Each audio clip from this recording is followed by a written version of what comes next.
Taste the Daily. Taste the Daily.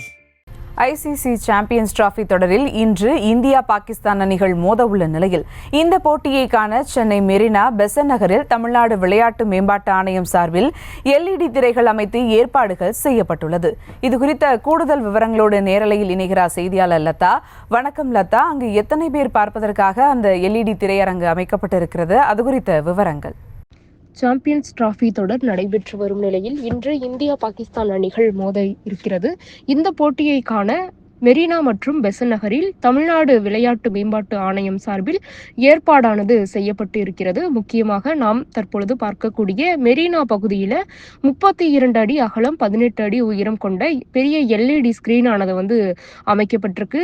முக்கியமாக பல்வேறு ஏற்பாடுகள் அந்த வகையில் ஸ்கிரீனுக்கு அருகே யாரும் வராத வகையில் தடுப்புகளானது அமைக்கப்பட்டிருக்கு பாதுகாப்பு கருதி. அதே போல பார்த்தோம் அப்படின்னா காற்றினுடைய வேகம் கடற்கரை பகுதிகளில் வழக்கமாகவே அதிகமாக இருக்கும். அந்த வகையில் ஸ்கிரீன் கீழே விழாத வகையிலும் கூட பாதுகாப்பு என்பது செய்யப்பட்டிருக்கு.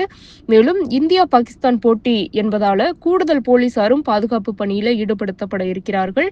மேலும் பார்வையாளர்கள் ஒரே நேரத்தில் 1000 பார்வையாளர்கள் வரை அமர்ந்து பார்க்கக்கூடிய வகையில் இந்த ஏற்பாடுகள் என்பது செய்யப்பட்டிருக்கக்கூடிய நிலையில இந்தியா பாகிஸ்தான் மேட்ச் என்பதால் எந்தவித அசம்பாவித சம்பவங்களும் ஏற்பட்டு விடக்கூடாது என்பதற்காக பார்வையாளர்கள் அமர்ந்து பார்க்கும் இடங்களை சுற்றி போலீசார் வாக் த்ரோ செய்யக்கூடிய வகையில தடுப்புகளானது அமைக்கப்பட்டு வழிகளும் கூட ஏற்பாடு செய்யப்பட்டிருக்கு. மேலும் இந்த போட்டியானது இரவு 10:30 மணி வரை நீடிக்கும் என்று சொல்லப்படக்கூடிய நிலையில பாதுகாப்பு காரணங்களுக்காக LED ஸ்கிரீன் அமைக்கப்பட்டுள்ள கடல் பகுதியிலும் தடுப்புகள் அமைக்கப்பட்டிருக்கிறது.